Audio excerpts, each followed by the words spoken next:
Good morning traders. हम bank Nifty के कुछ इंपॉर्टेंट लेवल्स को देख लेते हैं। अगर बात करें बैंक निफ्टी का तो ये काफ़ी दिन से ये अपवर्ड ट्रेंड में ही है और अगर सेलर्स को आना भी है तो सबसे पहले इस लेवल को, इस ट्रेंड लाइन को ब्रेक करना होगा, तभी सेलर्स आएंगे मार्केट में। चलिए और कुछ लेवल्स आपको बता देती हूँ। हमेशा जो पिछले दिन का हाई एंड लो होता है उसको हम लोग हमेशा मार्क करेंगे, वो बहुत ही इम्पोर्टेंट हमारे लिए सपोर्ट और रेजिस्टेंस का काम करता है। तो ये कल का हाई एंड ये कल का लो, इसको हम लोग मार्क कर लिए। और यहाँ पे एक चीज और देखिए, ये जो जोन है, जब बात करूं तो ये देखिए, ये जो लाइन है ये एक बहुत इम्पोर्टेंट हमारे लिए एक रेजिस्टेंस का काम करने वाला है।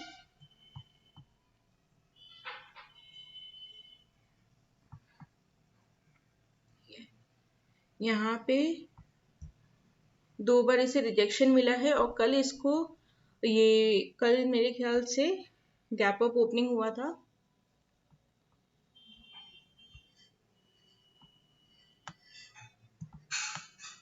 यहाँ पे देखिए, ये लेवल था, इस लेवल के ऊपर मार्केट ओपन होता है और जब नीचे आता है तो काफी टाइम तक इस लेवल के ऊपर ही रहता है। आपको याद होगा कि पिछले वीडियो में मैंने ये बॉक्स बनाया था इस जोन के लिए, तो इसको ब्रेक नहीं कर पाता है, पिछले दिन का हाई को ब्रेक नहीं कर पाता है और उसके बाद ये नीचे की तरफ जब ब्रेक करता है तो नीचे की तरफ हमें अच्छा खासा प्लस 200 प्लस पॉइंट्स का मूवमेंट देता है। और उसके बाद जब ये ऊपर जाता है, जब यहाँ पे सपोर्ट लेता है, यहाँ पे एक सीपीआर भी था, जब ये सपोर्ट लेता है और ये ऊपर की तरफ जाता है तो बहुत सारे लोग जो है कॉल साइड एंटर कर गए होंगे। लेकिन देखिए, आप बिना प्रॉपर लेवल्स के प्लीज मार्केट में एंट्री मत लीजिए एंड खास करके जिस दिन एक्सपायरी है उस दिन तो आपको पक्का से प्रॉपर लेवल्स का वेट करना चाहिए। हाँ, स्कैल्पर्स है तो उनके लिए तो 3-4 पॉइंट का भी जो मूवमेंट होता है वो बहुत इंपॉर्टेंट होता है। और धन में क्या है कि ब्रोकरेज इतना कम है, जैसे कि मेरा सिर्फ 10 रुपीज ब्रोकरेज लगता है, तो स्कैल्पिंग में आराम से कर सकती हूँ। लेकिन कुछ ब्रोकर्स जो है वो ब्रोकरेज 50 रुपीज 100 रुपीज तक चार्ज करते हैं, तो स्कैल्पिंग करना उस केस में थोड़ा सा डिफिकल्ट हो जाता है। एंड लेकिन धन पे आप आराम से स्कैल्पिंग कर सकते हैं। ऐसे अगर आप ट्रेडर की बात करें, अगर इंट्राडे ट्रेडर की बात करें तो उनको नहीं एंटर करना चाहिए था जब तक ये लेवल ब्रेक नहीं होता है, क्योंकि देखिए यहाँ पे 2-3 बातें आ जाती है।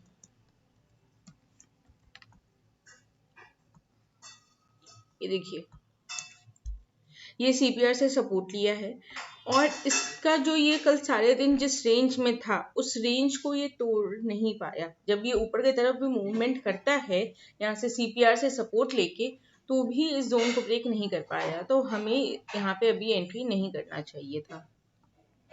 एक बार मैं इस इंडिकेटर को हटा देती हूँ एंड 15 मिनट्स चार्ट पे आते। देखिए, जब भी मुझे सपोर्ट एंड रेजिस्टेंस लेवल्स को मार्क करना होता है आज नेक्स्ट डे के मार्केट के लिए या फिर मार्केट खुलने से पहले, तो मैं 15 मिनट्स टाइम फ्रेम का यूज करती हूँ। उसका बेसिक रीजन ये है कि देखिए, जब आप 5 मिनट्स के टाइम फ्रेम पे सपोर्ट एंड रेजिस्टेंस मार्क करते हैं तो आपके बहुत सारे लाइंस बन जाते हैं, तो आपका चार्ट बहुत भर जाता है। आपको बेसिकली क्या चाहिए, आपको एक रेंज चाहिए। आपको छोटे छोटे रेजिस्टेंस और सपोर्ट्स की जगह अगर आप रेंज को और एक रेंज को, सीपीआर को, ट्रेंड लाइन को देखें तो वो ज्यादा हेल्पफुल होता है। तो चलिए एक बार हम लोग जोन्स मार्क कर देते हैं। और हाँ, एक चीज और, ये जो कल इस जोन में काफी देर रहा, ये वाला जो जोन है, इस जोन में जो ये काफी देर अपना समय बिताया है, तो ये जोन हमारे लिए आज एक बहुत इंपॉर्टेंट जोन बनता है और हम आज इसको मार्क करके रखेंगे, ठीक है। एंड इसके लिए मैं स्पेसिफिक ऑरेंज कलर कर देती हूँ ताकि मुझे ये अलग से पता चले कि ये एक जोन है जहां पे कल ये बहुत ज्यादा समय बिताया था। एंड ये जो पिछले दिन का, मतलब कि वेंसडे का भी जो हाई था, उस लेवल के पास ये बार बार आके कर रहा था। तो एक काम करती हूँ, मैं इसे भी ऑरेंज कर देती हूँ। तो मुझे पता है कि ये वाला रेंज जो है, ये वाला जो रेंज है, ये एक बहुत इंपॉर्टेंट रेंज है मार्केट को अगर मान लीजिए कि मार्केट बहुत ज़्यादा गैप अप या गैप डाउन ओपन नहीं होता है तो मेरे लिए ये रेंज इम्पॉर्टेंट हो जाता है कि मार्केट इस रेंज को ब्रेक करके ऊपर जाता है या नीचे आता है। अब एक चीज़ और देखिएगा, एक बार फिर डे कैंडल में आते हैं। यहाँ देखिए, अगर मैं देखूं तो ये जो 885 का लेवल है ना, ये भी एक बहुत इंपॉर्टेंट लेवल है। अगर मान लीजिए कि मार्केट इसके नीचे गैप डाउन ओपन होता है एंड फिर उसके बाद जो है गैप डाउन ओपन होता है, उसके बाद कोई बुलिश कैंडल बनती है तो हो सके मैं बाइंग करूं, नहीं तो अगर मार्केट को अगर सेलिंग दिखाना है, सेलर्स को मार्केट में आना है तो ये इस जोन को तोड़ना पड़ेगा। ठीक है, तो हमारे पास दो लेवल्स हो गए। सबसे पहले तो ये ट्रेंड लाइन है एंड ये जोन है 885 वाला जोन। अगर इसके नीचे मार्केट जाता है तभी हमें डाउन ट्रेंड मिलेगा। लेकिन एक चीज याद रखिएगा, गैप डाउन ओपन होने के बाद अगर गैप डाउन ओपन होता है तो फिर हमें वेट करना होगा पहले 5 मिनट या पहले 2-3 कैंडल्स के बनने का, 5 मिनट के टाइम फ्रेम पे, ताकि हमें पता चले कि अगर कोई बुलिश कैंडल बनता है और इस लेवल को तोड़ के ऊपर जाता है तो ऑब्वियसली बाइंग आ रहा है मार्केट में एंड हमें बाई साइड जाना है। अगर मार्केट गैप अप ओपनिंग होता है, ठीक है, गैप अप ओपनिंग होने के बाद हमारे पास न्यू लेवल्स होंगे, क्योंकि मार्केट अभी अपने हाई के पास है तो हमारे पास न्यू लेवल्स होंगे, तो हम कंप्लीटली प्राइस एक्शन ट्रेडिंग के ऊपर ही जाएंगे। तो ये बेसिकली हमारे पास कुछ important support and resistance levels है, कुछ इंपॉर्टेंट लेवल्स है। अगर मैं थोड़ा और बड़ा पिक्चर देखूं तो अभी ये सारे जो लेवल्स है, ये सारे लेवल्स कब इंपॉर्टेंट हो जाते हैं, जब ये मार्केट नीचे की तरफ आता है। ये जो लेवल था 42,885, इस लेवल को अगर मार्केट ब्रेक करता है और नीचे आता है, सेलिंग दिखाता है, तो फिर हमारे पास नीचे ये सारे जोन्स भी खुल जाते हैं। यहाँ पे भी हमें फिर देखना पड़ेगा, ये सारे जोन्स इंपॉर्टेंट हो जाते हैं। अगर मैं फ्यूचर की बात करूं, ये तो था आज मतलब कि बैंक निफ्टी के ऊपर ये इंपॉर्टेंट लेवल्स। ये लेवल्स आपको टेलीग्राम पे भी मैं डाल दूंगी, इंस्टा पे भी और यूट्यूब पे तो है ही। एंड अगर मैं अब बैंक निफ्टी फ्यूचर में आऊं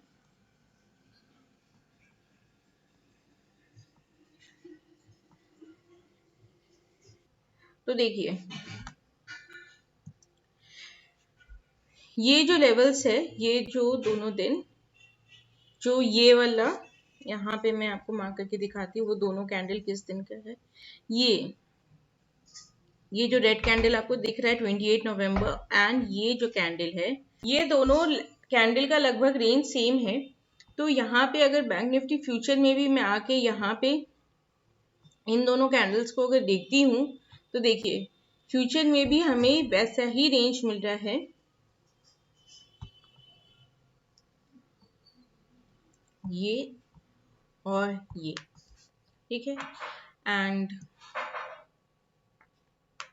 वॉल्यूम्स की अगर बात करूं तो यहाँ पे देखिए अच्छा खासा, जैसे ही इस लेवल को ये टच करता है हमारे पास वॉल्यूम में बाइंग आती है। हाँ, यहाँ पे मार्केट में इंडिसीजन भी दिखा, इन लेवल्स पे मार्केट का इंडिसीजन था, डोजी कैंडल बनी है। लेकिन यहाँ पे आप देखिए कि ये जैसे ही ये लेवल्स आते हैं मार्केट में अच्छा खासा वॉल्यूम के साथ बाइंग आता है। तो अभी भी मार्केट एक बुलिश ट्रेंड में ही है। लेकिन आपको ये गैप डाउन अगर ओपनिंग होता है और जो लेवल्स है हमारे 885 वाला, अगर उसको ब्रेक करके नीचे की तरफ ही मूवमेंट दिखाता है तभी हमें मूवमेंट नीचे की तरफ मिलेगा, नहीं तो ऊपर की तरफ ही हमें और ज्यादा देखने को मिलेगा। अगर मैं अभी इंडिया विक्स की बात करूं,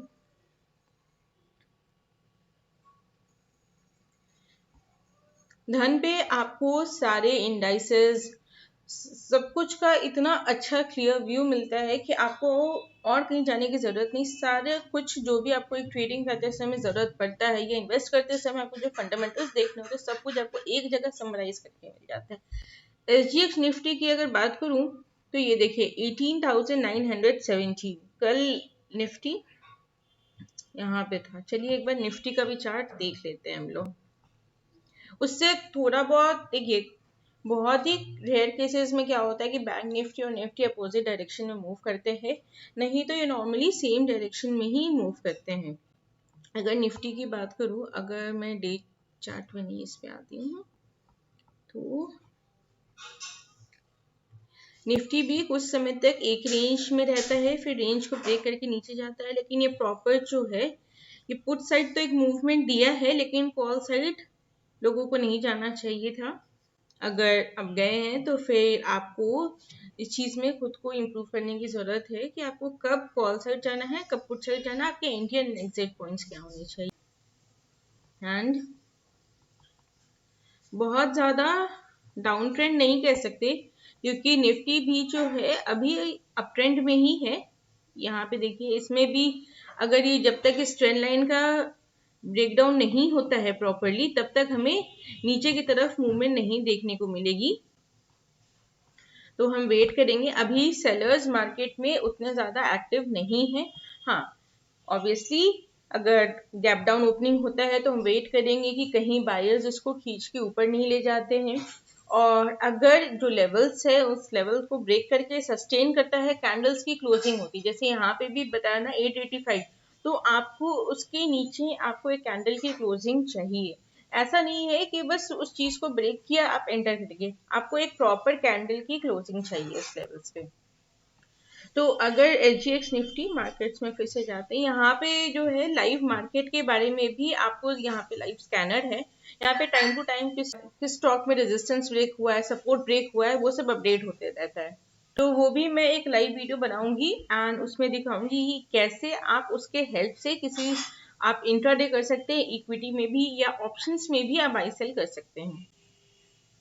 तो अभी एक बार आते हैं इंडाइसेस में। तो एसजीएक्स निफ्टी 35 पॉइंट्स डाउन है अभी 8 बज रहे हैं। तो देखते हैं 9 बजे तक क्या होता है। अगर ये जो चेंज है ये पॉजिटिव नहीं होता है तो हो सके मार्केट्स थोड़े से गैप डाउन ओपन हो, या फिर जिस लेवल पे कल क्लोज हुआ, क्योंकि कल दोनों ही निफ्टी बैंक निफ्टी थोड़े से नीचे के साइड ही क्लोज हुए थे, तो उस लेवल्स पे ही ओपन हुए। अब आते हैं इंडिया विक्स पे। सॉरी, इंडिया विक्स से हमें वोलेटिलिटी का पता चलता है।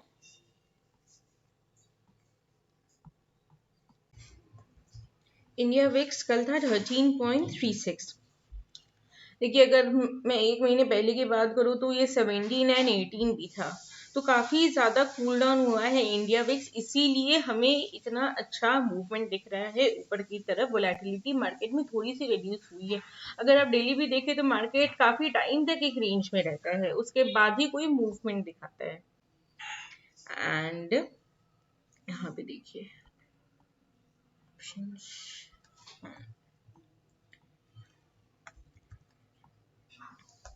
अगर बैंक निफ्टी की पीसीआर की बात करूँ तो 1.17 है। यहाँ पे आपको कितने अच्छे से आपको at the money, in the money, out the money का ओपन इंटरेस्ट और ओपन इंटरेस्ट चेंज सब कुछ पता चल रहा है। वॉल्यूम कितना है ये पता चल रहा है। और पीसीआर देखिए ये है 1.17। पीसीआर मतलब पुट कॉल जो रेशियो होता है, लेकिन मैं बेसिकली प्राइस एक्शन ट्रेडिंग पे ही बिलीव करती हूँ और सपोर्ट एंड रेजिस्टेंस लेवल पे बिलीव करती हूँ, एंड फ्यूचर के चार्ट्स को तो मैं देखती हूँ। तो अभी जब मुझे ट्रेड करना होगा तो मेरा सेटअप कैसे होगा कि मैं बैंक निफ्टी और बैंक निफ्टी फ्यूचर दोनों को एक चार्ट में लगाऊंगी। ये धन पे आपको इतना अच्छा फैसिलिटी मिल रहा है ना कि आप काम करती हूँ, बैंक निफ्टी को इस साइड लगा देती हूँ।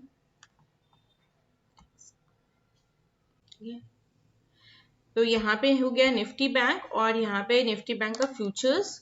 चलिए, अब यहाँ पे मैं अपने 6 बैंक्स को लगा दूंगी। कल के वीडियो में मैंने बताया था कि मैं इन 6 बैंक्स को भी साथ में ट्रैक करती हूँ जब मैं निफ्टी बैंक में ट्रेड करती हूँ। बस हल्का सा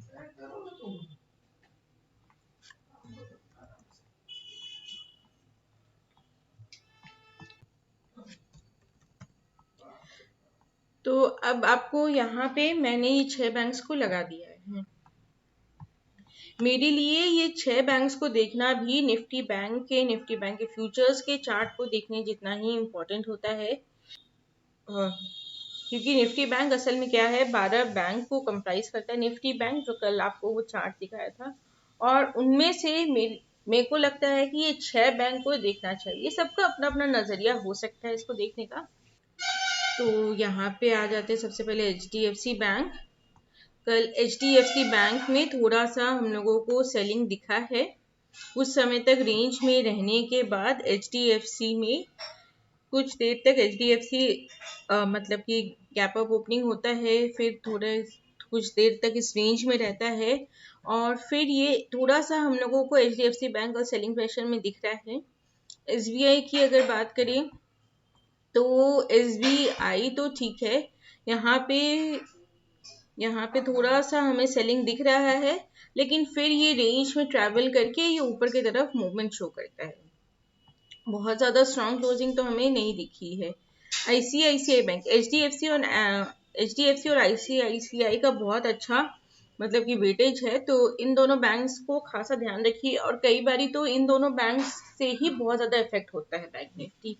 तो ICICI तो कल बहुत ज़्यादा सेलिंग प्रेशर में था, कंप्लीटली डाउन ट्रेंड हमें दिख रहा है।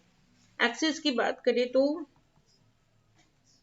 एक्सिस तो एक रेंज में ही रहा कल, तो ठीक है। फिर यहाँ इंडस और IDFC बैंक, इसको तो मैं मार्केट के साथ ही ट्रैक करूंगी।